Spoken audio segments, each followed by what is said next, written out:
कभी कभी हमारी जिंदगी में ऐसे घटनाएं होती हैं जिन्हें हम समझ नहीं पाते।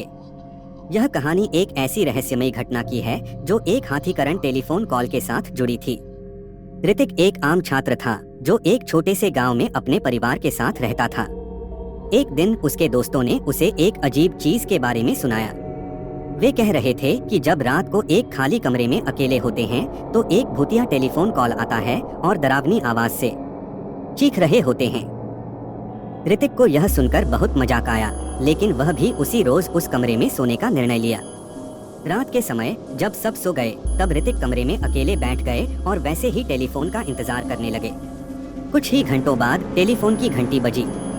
ऋतिक डर के मारे सफलता से फोन उठाया और सुना कि दूसरी ओर से एक आवाज आ रही थी, ऋतिक ऋतिक ऋतिक बेहद डरे हुए थे, लेकिन फिर भी वह बोला, कौन हो तुम और तुम मेरे नाम कैसे जानते हो? आवाज बोली, मैं तुम्हारा पुराना दोस्त हूँ ऋतिक, तुम्हारे साथ कुछ बुरा हो गया है। ऋतिक अब और डर गए और पूछा, क्या हुआ? आवाज गुस्से से बोली, तुमने मेरे साथ धोखा किया है ऋतिक, तुम्हारा इस दुनिया में कोई जगह नहीं है। ऋतिक डर के मारे समझ नहीं पा रहा था कि यह सब क्या हो रहा है। फिर आवाज बोली, तुम्हें मेरे पास आना होगा ऋतिक।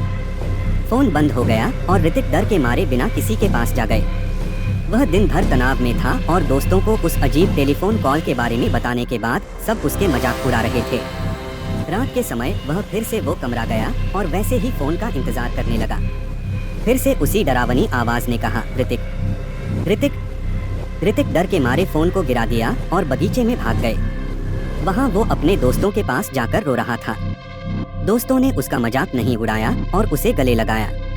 एक दोस्त ने कहा, ऋतिक हम सबको पता था कि तुम अपने दोस्तों के साथ होना पसंद करते हो, लेकिन कभी कभी वो दोस्त जो हम सोचते हैं वो हमारे साथ होते हैं बिना किसी आवाज के भी। ऋतिक ने उस रात वो कमरा नहीं जाया और कभी फिर से वो भूतिया टेलीफोन कॉल नहीं सुनी।